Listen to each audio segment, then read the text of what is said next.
राह और गजेंद्र का सुंदर प्रसंग है कि आसीद गिरवरो राजन स्त्रीकूटित विश्रुतः क्षीरोदेनावृता श्रीमान योजनायुत मुंचितः। सुखदेव जी ने कहा कि परीक्षित, क्षीर सागर में त्रिकूट नाम का एक प्रसिद्ध सुंदर पर्वत था जो बड़ा लंबा चौड़ा था, 10,000 योजन में फैला हुआ था और उसकी 3 चोटियां थी, एक चांदी की, एक लोहे की और एक सोने की। चांदी, लोहे और स्वर्ण के 3 शिखर थे उसमें, और उसकी जो छटाएं थी वो हर दिशाओं में आकाश में जगमगाती रहती थी और लगता था जैसे रत्न धातुओं से रंग बिरंगी वो छटाएं प्रकाशित हो रही हैं। और उन्हीं जंगलों में एक मतवाला, एक गजेंद्र रहता है जो जब भी चलता है तो बड़े बड़े वृक्षों को उखाड़ देता है। उस जलाशय में रोज स्नान करने के लिए आता है। बड़े बड़े शक्तिशाली हाथियों का वो सरदार था। एक दिन वह उसी पर्वत पर अपनी हथनियों के साथ बांस, बेत, बड़ी बड़ी झाड़ियों को रौंदता हुआ आया।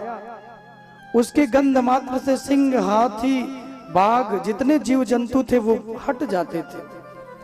वो गजेंद्र इतना बलशाली था कि वो अपना रास्ता छोड़ देते थे। वो अपने परिवार के साथ होते हुए आया और उसी सरोवर में आके स्नान करने लगा। और न सिर्फ स्नान करता है बल्कि सूंड में जल लेके मतवाला होकर अपने पूरे परिवार पे जल छिड़कता है। मतवाला होकर उस सरोवर में आनंद ले रहा था और जब आनंद मग्न होकर डूबा है तो उस सरोवर के अत्यंत निर्मल अमृत के समान मधुर जल में आनंद करते हुए भूल गया और उसी जल में एक ग्राह जिसने उस गजेंद्र के पांव को पकड़ लिया। लेकिन यहाँ सुखदेव जी कहते हैं कि राजन, भगवान कहते हैं मेरा भक्त मुझे बड़ा प्यारा है, लेकिन मेरे भक्त के चरणों का जो अनुग्रह कर ले, जो मेरे भक्त के चरण में आ जाए, मैं भक्त का बाद में कल्याण करता हूँ, लेकिन जो भक्त के पांव को पकड़ ले उसका पहले कल्याण कर देता हूँ। राधे राधे बोलना पड़ेगा, जोर से बोलना पड़ेगा। भक्त को तो बाद में तारेंगे, लेकिन भक्तों के जो चरण पकड़ ले, जो भक्तों के आश्रित हो जाए, उसका भी कल्याण भगवान उससे पहले कर देते हैं। ग्राह ने गजेंद्र के पांव को पकड़ा है और जब गजेंद्र के पांव को पकड़ा, अपने मुख में पकड़ के जल के अंदर खींचने लगा। गजेंद्र बाहर अपने पांव को खींचने की कोशिश करता है, अपने पूरे बल को लगाया, क्योंकि उसे भी अपने बल का बड़ा अभिमान था। अपने पूरे बल को लगा के बाहर खींचने की कोशिश की, लेकिन वो जितना बाहर खींचने की कोशिश करता, गुरुदेव भगवान कहते वो उतना ही अंदर होता जाता। क्योंकि जल के जो जानवर है ना, उनके जल में शक्ति और कई गुना बढ़ जाती है। अब ये गजेंद्र चूंकि ये थल का जानवर है, जल से बाहर आ जाए तो इसकी शक्ति बढ़ जाएगी। जब ये डूबने लगा, इसका शरीर जल के अंदर डूबने लगा, तो जितने परिवार के साथ स्नान कर रहा था उनको बुलाया और उनको बुला करके कहा कि भैया तुम तो मेरे प्राण बचाओ, तुमने मेरे प्राण क्यों छोड़ रखे।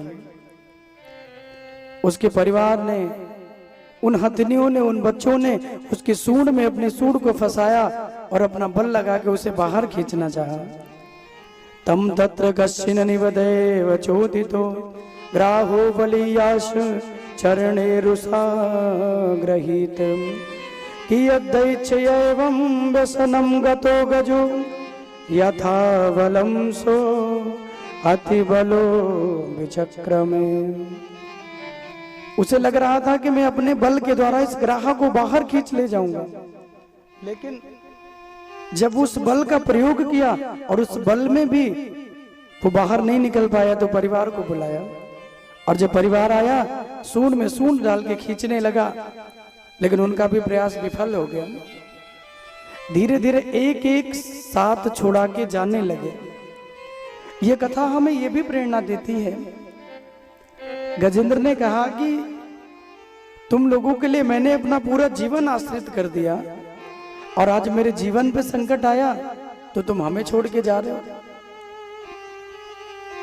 अरे मुझे बाहर तो निकालो, क्या इस आसक्ति में मुझे डूब जाने दोगे? परिवारजनों ने कहा कि अगर हम आपको बचाने आए तो हम अपने भी प्राण खो देंगे, इसलिए सनई सनई एक एक बाहर निकलने लगा। यही हम लोग भी करते हैं, जब भी जीवन में कोई विपत्ति आती है तो अपने परिवार, अपने संबंधी, अपने आसपास के लोगों को पुकारते हैं, जबकि सच यही है कि जब भी जीवन में विपत्ति आए तो परिवार या कोई भी व्यक्ति विपत्ति से छुड़ाने वाला नहीं है। जब तक कृष्ण को याद नहीं करोगे, जब तक सर्वेश्वर का ध्यान नहीं करोगे, विपत्तियों से छुटकारा नहीं मिलेगा। गजेंद्र ने सबको बुला लिया, सबको बुला के थक गया, कोई संग नहीं आया, जल में डूबता चला गया और केवल सूंड बची हुई है। गजेंद्र का सारा शरीर डूब गया और केवल जब सूंड बची हुई है तो सूंड में पुष्प लेके, संतों ने कहा कि सुमन, अब सुमन के दो अर्थ हैं। एक तो यहाँ गुरुदेव भगवान कहते हैं कि उस कमल पुष्प को लेके जब कोई आसरा नहीं मिला, जब कोई सहारा नहीं दिखा, तो भगवान नारायण को याद किया। हे प्रभु, हमने सुना है जब दुनिया संग छुड़ा ले, जब कोई सहारा ना हो तो आप मुझे सहारा देने वाले बन जाओ, जब कोई साथ ना दे तो गोविंद आप मेरा साथ निभाओ। और सच यही है, दुनिया में जब हर व्यक्ति संग छुड़ा ले तभी व्यक्ति भगवान को याद करता है। गुरुदेव भगवान कहते, राजन, ये भूल जीवन में ना हो, जब भी विपत्ति जीवन में आए तो उत्तरा की तरह दुनिया को नहीं, सीधे भगवान के चरण पकड़ लीजिए। जब बाद में वहां जाना ही है तो पहले दुनिया को क्यों रिझाएं? गजेंद्र उस पुष्प को लेके भगवान को याद किया, अथवा सु माने सुंदर, मन माने अपना हृदय। पुष्प ना सही तो अपने हृदय को भगवान को अर्पण किया, आपको देने के लिए और कुछ भी नहीं है। मैं इस हृदय रूपी अपने सुमन को आपको अर्पण कर रहा हूं। और सुंदर भगवान की स्तुति की कि ओम नमो भगवते तस्मै यत एत चिदात्मक पुरुषाय आदि बीजाय परेशाय विधीमहि कि यस्मिन्निदं यतस्येदं येनेदं या इदं स्वयं योऽस्मात् परस्माञ्च परस्तं प्रपदे स्वयं भुव। गजेंद्र ने कहा कि जो जगत के मूल कारण हैं और सबके हृदय में पुरुष के रूप में विराजमान हैं एवं समस्त जगत के एकमात्र स्वामी हैं, सारे जगत का कल्याण करने वाले हैं, जिनके कारण इस संसार में चेतना का विस्तार होता है, ऐसे ईश्वर, ऐसे परमात्मा को मैं प्रणाम करता हूँ, ऐसे ईश्वर को मैं प्रणाम करता हूँ। न यस्य देवा ऋषया पदम विदु जंतु पुनाकोर्हति गन्तुमीरुतम् यथा नटस्य कृतिभिर्विचेष्टतो दुरत्यानुक्रमणः साभावतु। उनकी लीलाओं का रहस्य जानना बड़ा कठिन है प्रभु। वे नट की भांति अनेकों वेश धारण करते हैं, उनके वास्तविक स्वरूप को ना तो देवता जानते हैं, न ऋषि, न दूसरा कोई भी प्राणी। तो आपकी लीलाओं को मैं कैसे जानूंगा गोविंद।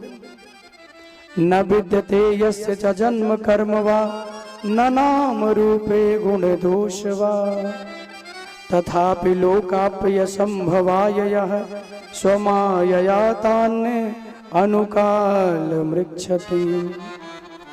न आपके जन्म कर्म है, न नाम